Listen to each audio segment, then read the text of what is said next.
The room was cold, so cold that Anna could see her breath in the grey morning light. She sat on the hard wooden floor, her thin dress barely keeping out the chill. Her mother stood by the door, arms crossed, eyes hard as stone. "Look at her," her mother said to Anna's father. "Just look at her." Anna kept her head down. She knew what they saw. A girl of 20 with plain brown hair, a girl who limped when she walked, a girl who brought them nothing but shame. "She's useless," her father replied. His voice was tired, bitter. "No man will ever want her, not with that leg." Anna's heart broke a little more. She had heard these words so many times, but they still cut deep, still made her feel small. "The limp makes her look weak," her mother continued, "and that face, so plain, so ordinary." Anna touched her leg without thinking, the one that never worked quite right, the one that made her different, made her unwanted. She remembered being a child, wanting her mother's hugs, wanting kind words. Instead, she got cold looks, sharp words, endless disappointment. "I tried to love you," her mother had said once, "but you're just broken." Now, at 20, nothing had changed. Anna still hoped, still dreamed of someone who might see past her limp, someone who might think she was worth something. But hope was getting harder to hold on to. Her father cleared his throat. "The papers are signed," he said. "She goes tomorrow." Anna's head snapped up. "What papers?" Her mother smiled. "But it wasn't kind. It was cold, cruel. We found you work, dear daughter. You'll be a servant now." "A servant?" Anna's voice was barely a whisper. "Count yourself lucky," her father said. "Someone was willing to take you, even with your problems." Anna felt the world spinning. They were selling her, actually selling her like she was nothing, like she was just a thing they wanted gone. "Where?" she asked. Her voice shook. "Duke Leon's estate," her mother said. "You'll cook, clean, do whatever he tells you. And Anna," her voice turned sharp, "don't embarrass us more than you already have." Anna stood slowly. Her bad leg made her wobble, but she found her balance. She always did. "What if I don't want to go?" Her father laughed. It wasn't a happy sound. "You'll go or you'll starve. Those are your choices." Anna looked around the small room. This cold, loveless place had been her prison for 20 years. Now she was trading it for another prison, a stranger's house where she would scrub floors and bow her head. But somewhere deep inside, somewhere she barely dared to listen, a small voice whispered something different. Maybe this change would be different too. Maybe. "Im sort dime, de for the king signs the me often, de found at all is the presence of wisdom in knowing when not to speak." 50 miles away, Duke Leon stood at his window. The morning light made his dark hair shine. His shoulders were broad, his stance was strong, but his grey eyes held sadness. The castle around him was beautiful. Rich tapestries hung on stone walls. Fine furniture filled every room. Servants moved quietly through long hallways. But Leon felt alone, always alone. He touched the scar on his left hand, a reminder of the war, of the battles he had fought, of the friends he had lost. People called him brave, called him a hero, but Leon knew the truth. War had taken pieces of his soul, pieces he could never get back. He had money, land, power, everything a man was supposed to want, but none of it filled the empty space inside him. His secretary knocked on the door. "Your Grace? The papers you requested." Leon turned. "The girl's contract?" "Yes, sir. Anna Miller, age 20, no family money, no prospects." The secretary paused. "Sir, if I may ask, why her? There are many servants available, ones with better references." Leon took the papers. He had heard Anna's story from a friend in town, a girl sold by her own family, a girl with a limp that made people look away, a girl that no one wanted. "She needs help," Leon said simply. His secretary looked confused. Help, sir. Leon studied Anna's signature on the contract. The letters were small, careful, like she was afraid to take up too much space, even on paper. No one should be sold like cattle, Leon said. His voice was quiet but firm. No one should feel worthless. The secretary nodded but still looked puzzled. He didn't understand. How could he? He had never felt unwanted, never felt broken. But Leon understood. He had his own scars, his own reasons for feeling damaged. The war had taught him something important. Everyone deserved dignity. Everyone deserved kindness. Even if the world told them they were worth nothing. Leon walked to his desk. He picked up his pen and signed his name at the bottom of the contract. Send word, he told his secretary. She arrives tomorrow. Make sure her room is warm. Make sure she has good food waiting. Yes, Your Grace. After the secretary left, Leon stood alone again. He looked out at his vast lands, at the forests and fields that stretched to the horizon. Tomorrow, those lands would have one more person living on them, one more soul seeking shelter. Leon had saved soldiers in battle, had protected his people during hard winters, but saving Anna felt different, more personal. Maybe because he saw something of himself in her story, the feeling of being damaged, of carrying scars that others couldn't understand. Or maybe because saving her felt like saving a part of himself too, the part that still believed broken things could be made whole again. Tan, how to Utah, how to Piaf. Anna's hands shook as the carriage stopped. Through the small window, she could see the castle. It was bigger than anything she had ever imagined. Stone walls reached up toward grey clouds. Windows glittered like jewels. She felt so small, so out of place. The carriage door opened. A kind-faced woman in a clean dress smiled at her. You must be Anna, the woman said. I'm Mrs. Sarah. I run the household here. Anna stepped out carefully. Her bad leg was stiff from the long ride. She nearly stumbled but caught herself on the carriage door. Easy there, Mrs. Sarah said gently. Take your time. Anna looked down at her old dress.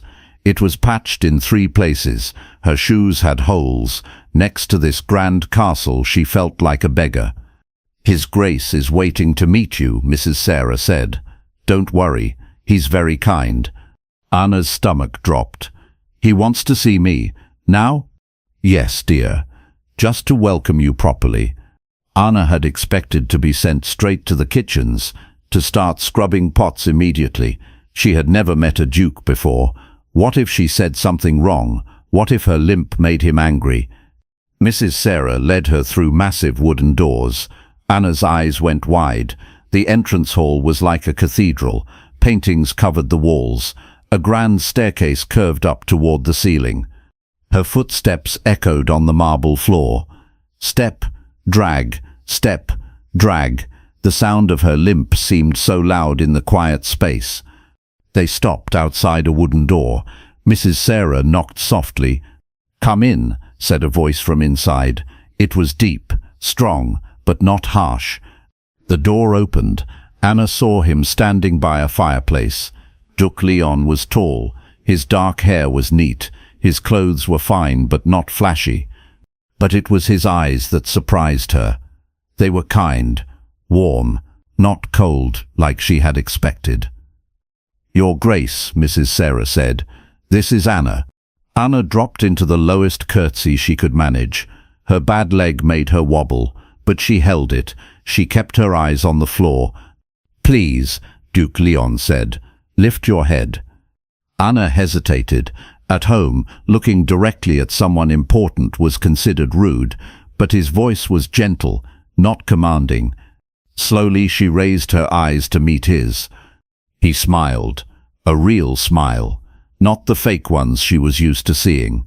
Welcome to my home, Anna, he said. I hope you'll be happy here. Happy? Anna blinked.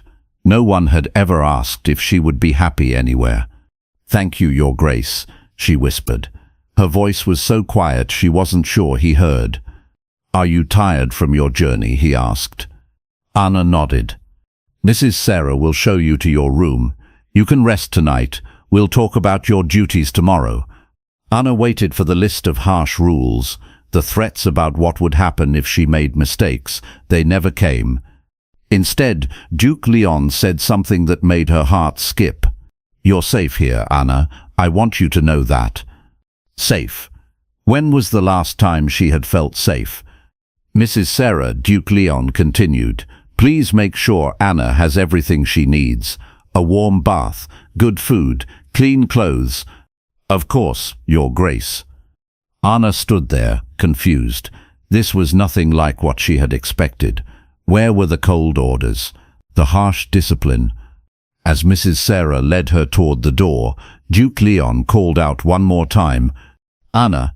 She turned back. If you need anything at all, please ask. This is your home now too.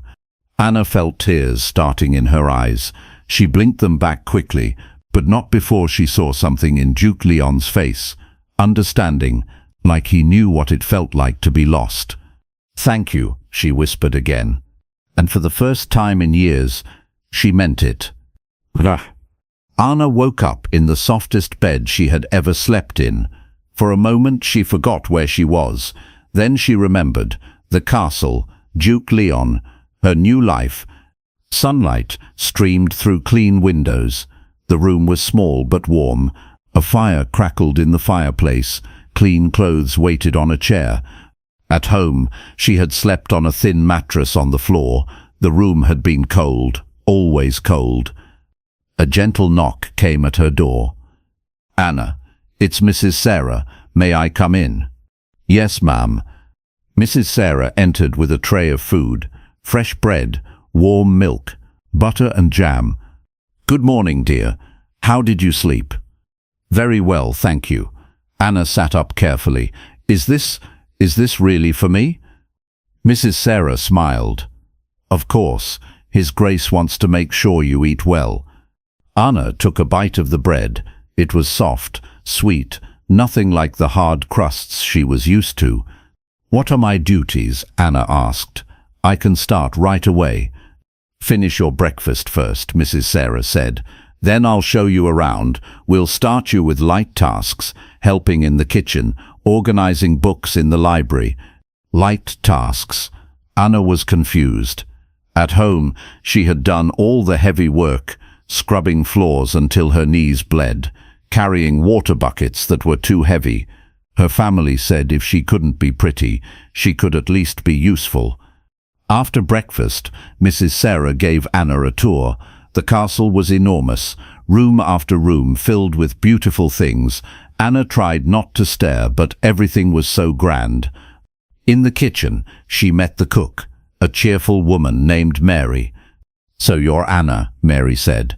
Mrs. Sarah told me about you. Can you help me with the bread today? Anna nodded eagerly. She knew how to make bread. She had been doing it since she was small. But when she tried to knead the dough, something went wrong. The mixture was different here, softer. She pressed too hard and it stuck to her hands. Oh no, Anna said, pulling at the sticky mess. I'm sorry, I ruined it. Mary laughed. Not mean laughter, kind laughter. Don't worry, dear. This dough is tricky. Here, let me show you. She helped Anna work the dough gently, patiently, without a single harsh word. At home, mistakes meant shouting, sometimes worse. Here, mistakes meant help. Later that afternoon, Anna was carrying books in the library. Her arms were full. She didn't see the step. Her bad leg caught, and she stumbled. Books scattered everywhere. Anna dropped to her knees, scrambling to pick them up. Her face burned with shame. I'm sorry. I'm so sorry. Are you hurt? Anna looked up. Duke Leon stood in the doorway. His face showed concern, not anger. I dropped your books. I'll fix them. I promise. Duke Leon walked over and knelt down beside her. He started gathering books too. They're just books, Anna. Are you hurt? That's what matters. Anna stared at him, a duke, kneeling on the floor, helping her clean up her mess. My leg, she said quietly. Sometimes it doesn't work right. I noticed, he said gently. It doesn't matter to me. He helped her stand. His hand was warm and steady. Would you like me to carry these for you, he asked. Anna shook her head quickly. No, Your Grace, I can do it. I'm sure you can, he said, but that doesn't mean you have to do it alone. Together they carried the books to their proper places. Duke Leon didn't seem bothered by her slow pace. He didn't look impatient when she had to stop to rest her leg. That evening, Anna sat by her window. She thought about the day. No one had yelled at her. No one had called her worthless. When she made mistakes, people helped her fix them. It felt like a dream, a beautiful, impossible dream. But dreams could end.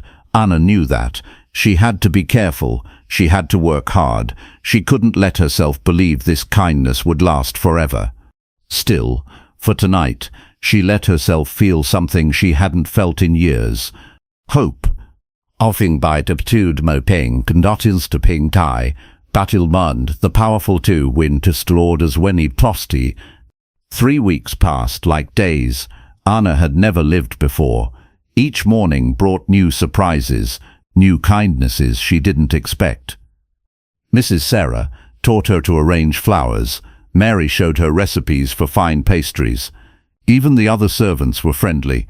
They included her in their conversations, asked her opinions. But it was in the herb garden where Anna truly began to shine. Duke Leon found her there one afternoon. She was kneeling by a patch of plants, carefully picking leaves. "What are you doing?" he asked. Anna looked up, startled. "I'm sorry, Your Grace. I know I should ask first, but Mary mentioned that Tom hurt his back yesterday, and these herbs, they help with pain." She held up the small green leaves. "My grandmother taught me about healing plants before she died. This is chamomile, and this." She moved to another plant. "This is willow bark. Together they make a tea that eases aching muscles." Duke Leon knelt beside her. "Show me." Anna's hands moved confidently as she explained each plant, how to prepare them, how much to use, which ones helped with fever, which ones aided sleep. "You know a great deal about this," Duke Leon said. He sounded impressed. Anna felt her cheeks warm. "It's not much, just old knowledge." "Old knowledge is often the best knowledge," he replied. "Would you be willing to help when people are sick? We don't have a healer in the castle." Anna's eyes went wide. You want me to help heal people?" "If you'd like to. Only if you'd like to."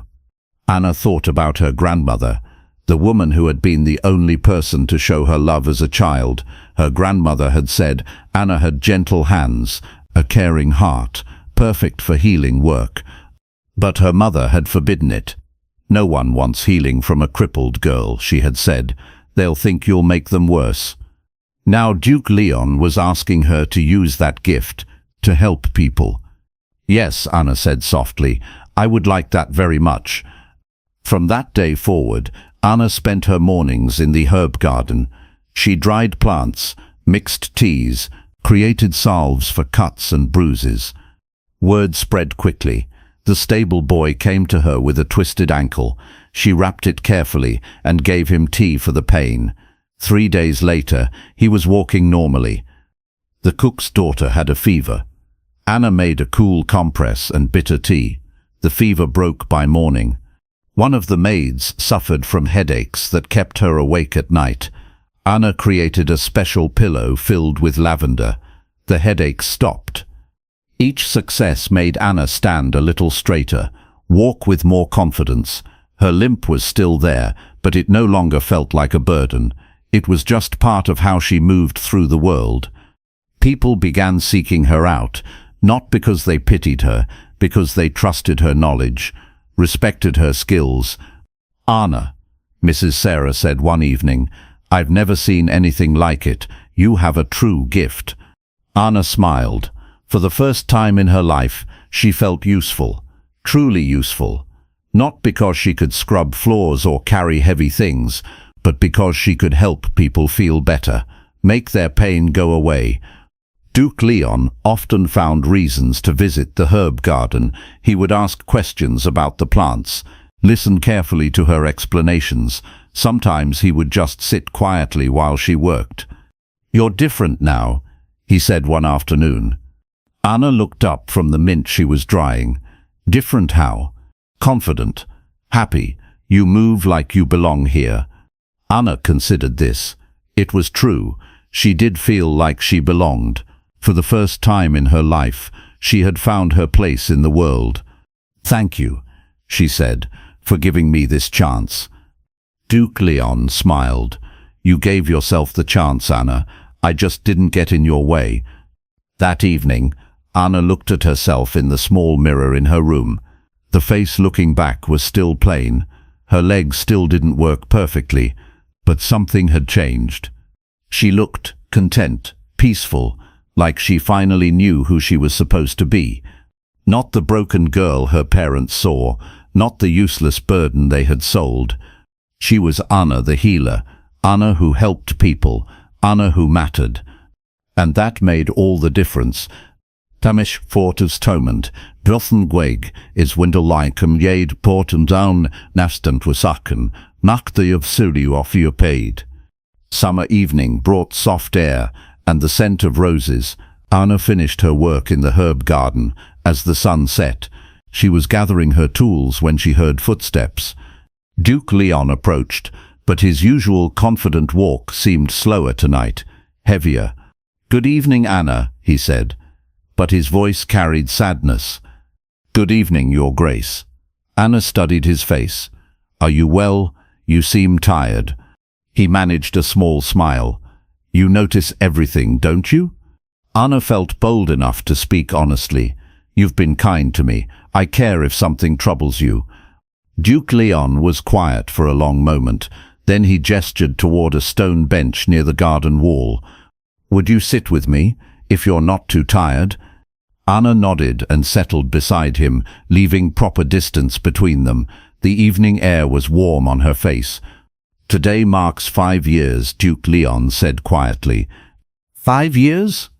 "Since the Battle of Millbrook. Since I lost." He stopped, started again. "Since many good men died under my command."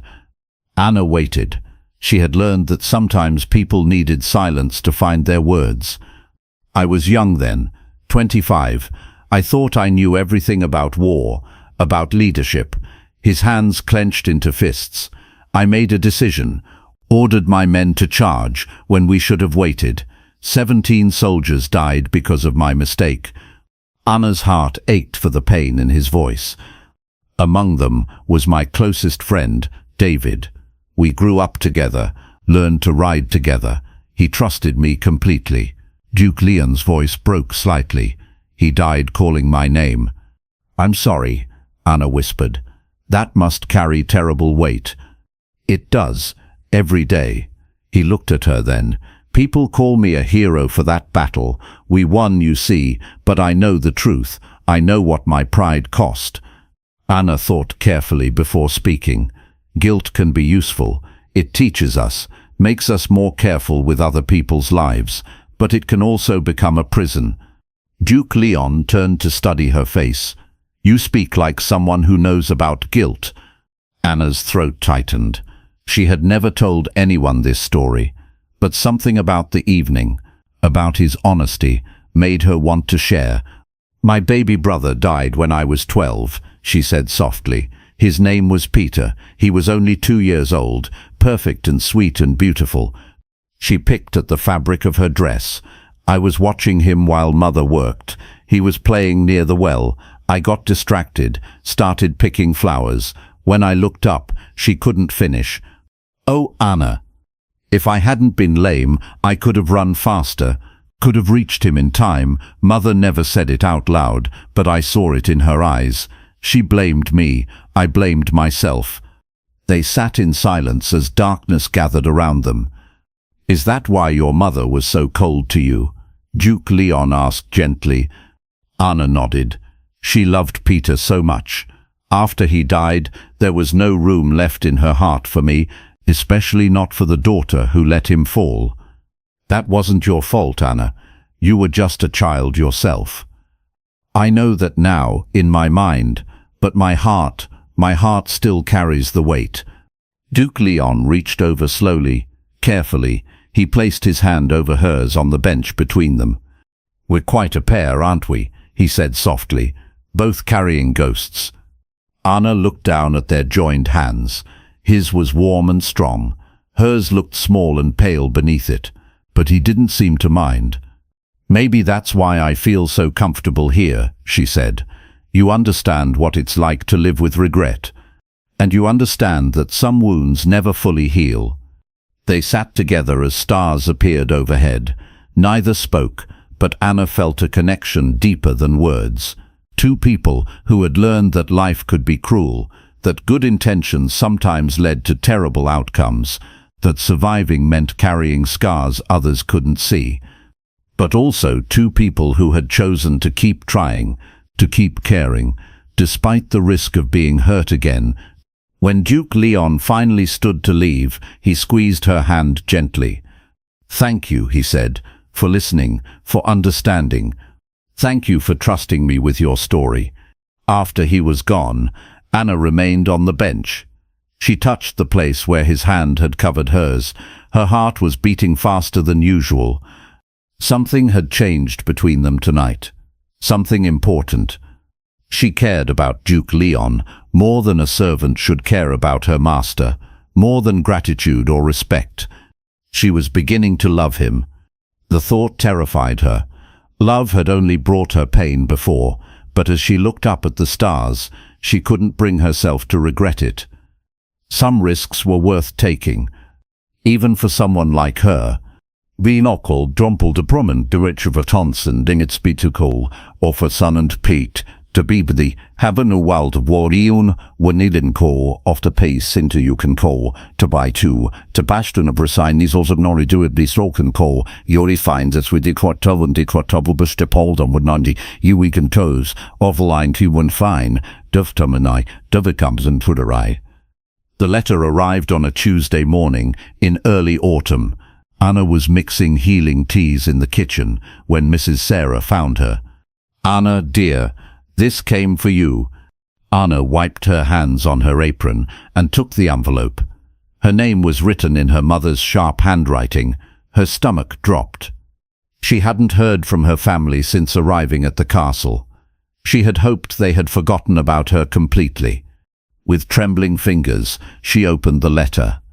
"Anna, we hear you live well now, too well for someone like you. We need money. Send 50 coins, or we tell everyone what you really are. A cursed girl who killed her baby brother. We arrive in 1 week. My num bother, mother tupitamaudi dodma. Mother tupitamaudi not to nopti stupipithpo. Mother tupitamaudi jetty stititi wide. We don't have one doctors to the precared motig maids dusted in newer. We lualok, mau awful castles, we lualasher be what you taxed be sense with, and neps to doctors, by not wolpa. My num bite should to bite in a cupatristi pocker, wobbling with eyed wistive. Anna felt the world spinning. She gripped the kitchen table to stay upright. "Anna," Mrs. Sarah touched her arm. "What's wrong? You look pale." I need some air," Anna whispered. She stumbled outside to the herb garden, her safe place, but even here she couldn't escape the words in the letter. They were coming. Her family was coming to destroy everything she had built. Anna sank onto her usual bench and buried her face in her hands. What would happen when people learned the truth, that she had been responsible for Peter's death, that her own family considered her cursed? Duke Leon would send her away. He had to. No one would want a cursed girl living in their home, healing their people. All the respect she had earned, all the friendships she had made, gone. "Anna?" She looked up to find Duke Leon approaching. His face was full of concern. Mrs. Sarah said, "You received bad news." Anna quickly folded the letter and hid it in her skirt. "It's nothing, Your Grace, just family matters." But Duke Leon knew her too well now. He could read the fear in her eyes. "What kind of family matters?" Anna stood and turned away from him. Please don't ask. I can't tell you. Anna. His voice was gentle but firm. Whatever it is, we can face it together. Together, the word made her heart ache. There would be no together once he knew the truth. You don't understand, she said. Some things can't be fixed. Some people are just broken. I don't believe that. Anna spun around to face him. Tears burned her eyes. My baby brother is dead because of me. My own mother thinks I'm cursed. I bring nothing but tragedy to everyone I love. The words hung in the air between them. Duke Leon's face went very still. Tell me what happened, he said quietly. So Anna told him everything about Peter playing by the well, about her picking flowers, about being too slow to save him, about her mother's cold eyes and harsh words. They're coming here, she finished. Next week. They want money to keep quiet about what I am. Duke Leon was silent for a long time. Anna waited for him to tell her to pack her things, to leave before she brought more tragedy to his home. Instead, he stepped closer. Look at me, Anna. She reluctantly met his eyes. You are not cursed. You are not broken. You are a healer who has helped dozens of people. You are kind and gentle and good.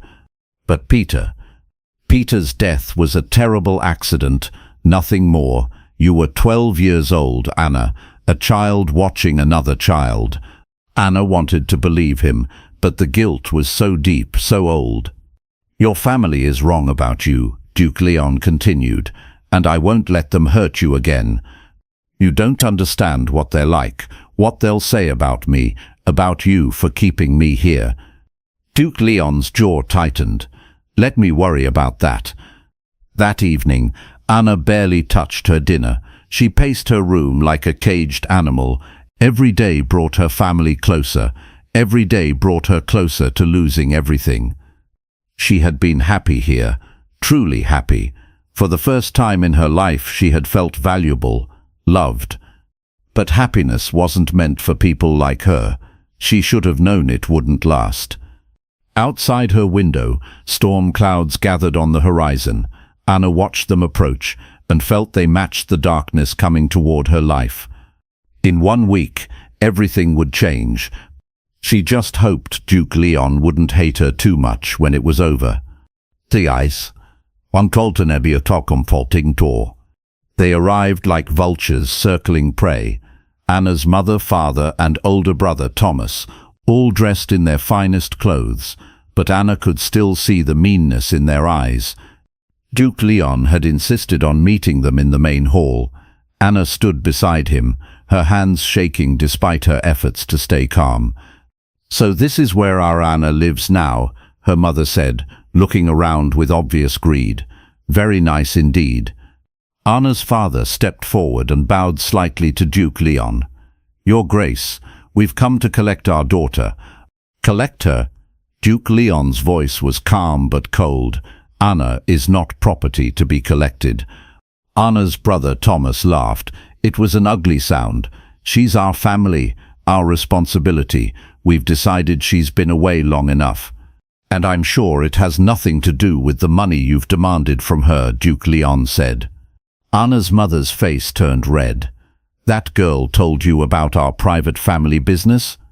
Anna tells me everything, Duke Leon replied, because she knows she can trust me. Anna felt a surge of gratitude. He was protecting her, standing between her and their cruelty. You don't know what she really is, Anna's mother hissed. What she's done. If you did, you'd send her away yourself. I know exactly who Anna is, Duke Leon said firmly. She's a healer, a kind woman who helps others, someone with more worth than the three of you combined. Anna's father stepped forward angrily. That cursed girl killed our son, her own baby brother. She brings nothing but death and misery. Anna flinched as if she'd been slapped. Even knowing they would say it, hearing the words still hurt. But then something unexpected happened. Duke Leon stepped protectively in front of Anna. His voice turned deadly quiet.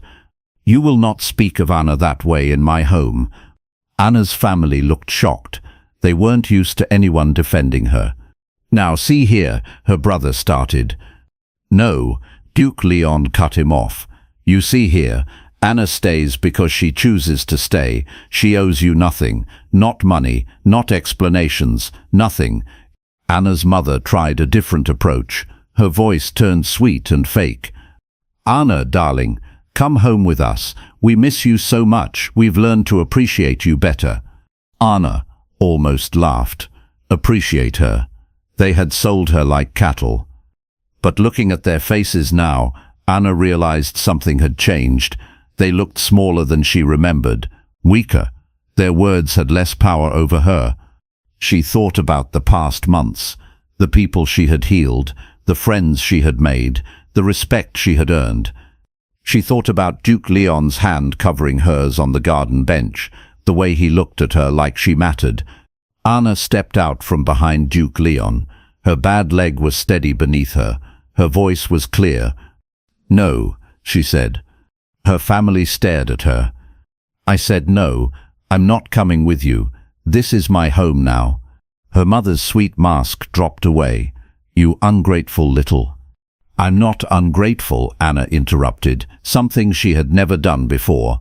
I'm grateful every day, grateful to be away from people who made me feel worthless, grateful to live somewhere I'm valued for who I am. Her father stepped forward menacingly. You'll do as you're told, girl. But Anna didn't back down. For the first time in her life, she stood her ground. I'm 20 years old.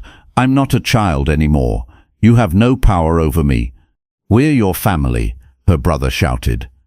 Family doesn't sell their daughter for coins, Anna replied. Family doesn't make someone feel ashamed for existing. You stopped being my family the day you signed those papers.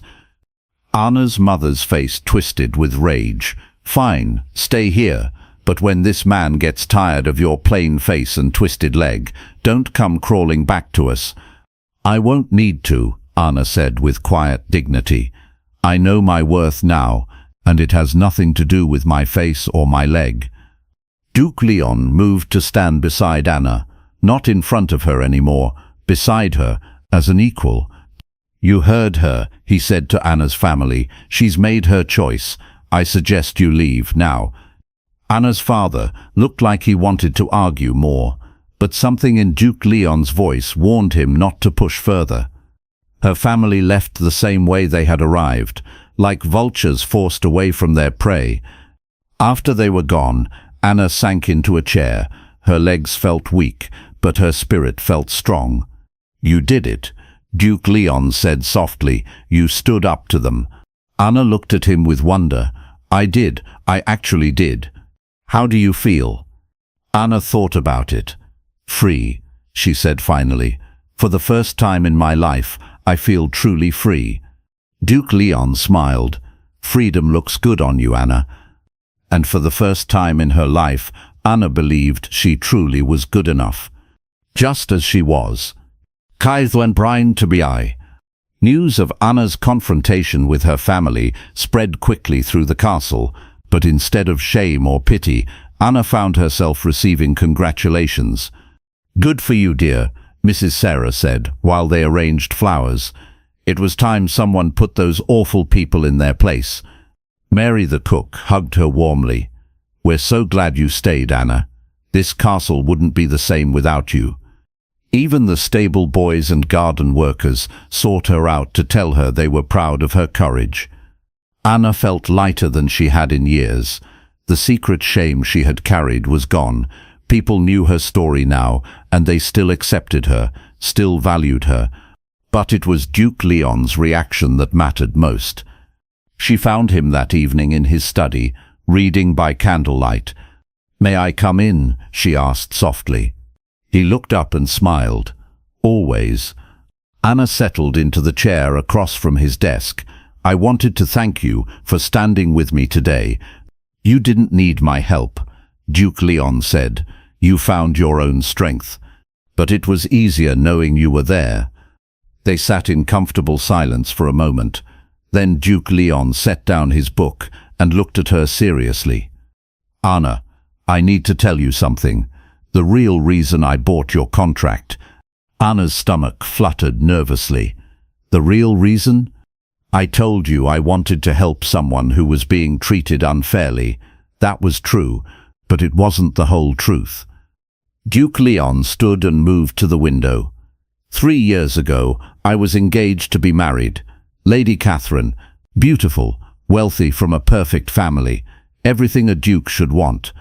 Anna felt a stab of something that might have been jealousy. But she was cold, Duke Leon continued.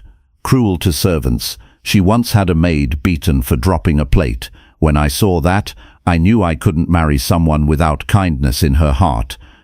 He turned back to Anna. "When I heard about you, about a young woman being sold by her own family because they saw her as flawed, I thought about Catherine, about how society values the wrong things." Anna's heart was beating faster. "I wanted to prove something," Duke Leon said quietly. "That worth isn't about beauty or perfection. It's about character, about how we treat others, about the size of someone's heart." He walked closer to her chair. "I never expected to fall in love with you." Anna's breath caught. "Love? I love your gentleness with hurt people. I love how you see good in everyone. I love your quiet strength and your healing hands." He knelt beside her chair. "I love that you chose to stay despite everything your family put you through." Anna felt tears starting, happy tears this time. "I love you too," she whispered. "I have for months, but I didn't think, I never imagined, that someone could love you exactly as you are." Anna nodded. Duke Leon took her hands in his. "Anna Miller, you are not broken, you are not cursed. You are the most beautiful woman I have ever known, not because of how you look, but because of who you are." He paused, his grey eyes serious. "Will you marry me?" Anna stared at him in shock. "Marry you? But I'm nobody. I limp when I walk. My family sold me. People will say I'm the luckiest man alive," Duke Leon interrupted, "because I'll be married to a woman who makes the world better just by being in it." Anna thought about the girl who had arrived at this castle months ago, broken, afraid, convinced she was worthless. Then she thought about who she was now, a healer, a woman who had stood up to her family, someone who was loved for exactly who she was. "Yes," she said, her voice growing stronger. "Yes, I'll marry you." Duke Leon's smile was brighter than all the candles in the room. When he kissed her, Anna felt something she had never experienced before, complete acceptance, complete love. Her limp didn't matter. Her plain face didn't matter. Her painful past didn't matter. All that mattered was this moment, this love, this future stretching out before them. Anna had been sold as a servant, but she had found something far more valuable than freedom. She had found herself, and in finding herself, she had found love. 2 years later, Anna stood at the same window where she had once watched storm clouds gather, but today the sky was bright blue. Children's laughter drifted up from the garden below. She placed a hand on her growing belly and smiled. In 4 months, she and Leon would welcome their first child, a baby who would never know the shame Anna had carried, a child who would grow up knowing they were loved and wanted. "How are you feeling?" Leon asked, entering their bedroom with a tray of tea. "Perfect," Anna said honestly, and she was. The healing garden had grown into something wonderful. Anna now trained 3 young women in the art of herbal medicine. People came from neighboring villages, seeking her help. Her reputation as a skilled healer had spread far beyond the castle walls. But more importantly, she had learned to heal herself. Anna still limped when she walked.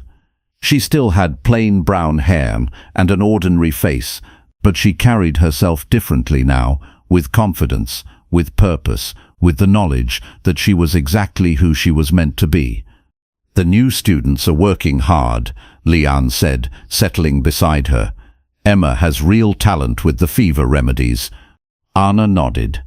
Emma was a young girl from town whose family had initially hesitated to send her. They worried Anna's limp might somehow affect her teaching, but Emma's quick progress had changed their minds. She reminds me of myself at that age, Anna said, eager to help people feel better. Except she had a teacher who believed in her from the beginning, Leon pointed out. Anna thought about her grandmother, who had first shown her the healing plants, the only person in her childhood who had seen her potential. I wish grandmother could see this, Anna said softly. I think she can, Leon replied, kissing her temple. A knock came at the door. Mrs. Sarah entered with a young woman Anna didn't recognize. Forgive the interruption, Mrs. Sarah said, but this young lady has traveled a long way to see you, Anna. The woman stepped forward nervously. She was about Anna's age, with tired eyes and clothes that had seen better days. Are you Anna, the healer? She asked hopefully. I am. My name is Grace. I heard you help people like me. Anna saw something familiar in Grace's expression, the look of someone who had been told she was worthless, someone who needed to know she mattered. What kind of help do you need? Anna asked gently. I want to learn, to do something useful with my life, but I can't read very well, and I'm not pretty or clever like other girls. Anna smiled and moved toward Grace. Her limp was barely noticeable now, not because it was gone, but because she no longer tried to hide it. Grace, she said warmly, beauty and cleverness come in many forms. Let me show you something. She led Grace to the window overlooking the garden. Below, Emma was teaching two younger girls how to identify healing plants. Their faces were bright with interest and purpose. See those girls? Anna asked.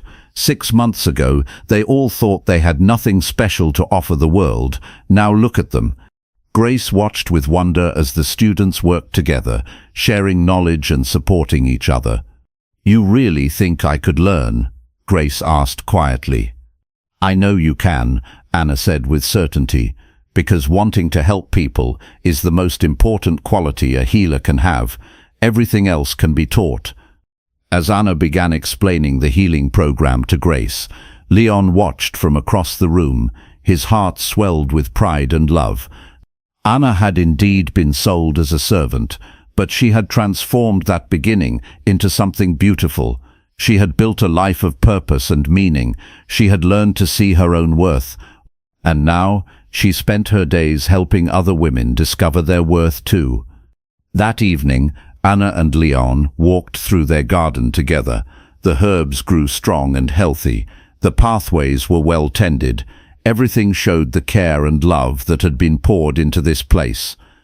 Do you ever think about what would have happened if your family hadn't sold you? Leon asked. Anna considered this. Sometimes, but then I remember something important. What's that? They thought they were getting rid of their problem, their burden. Anna smiled and took Leon's hand. Instead, they gave me the chance to find my real family, my real home, my real self. She looked around at the castle that had become her sanctuary, at the gardens where she had discovered her gifts, at the man who loved her completely. I was sold as a servant, she said softly, but I found something much more valuable than freedom. I found who I was always meant to be. Leon squeezed her hand. And who is that? Anna stood taller, her voice filled with quiet confidence. I'm Anna. I'm a healer. I'm a teacher. I'm a woman who knows her worth. She smiled. And I'm home. Above them, stars began to appear in the darkening sky. Each one seemed to shine with the promise that broken things could indeed be made whole again. That love could heal even the deepest wounds. And that sometimes the worst beginning could lead to the most beautiful ending of all. Anna had learned the most important truth of all. She was never broken. She was never cursed. She was never worthless. She had always been exactly enough, just as she was.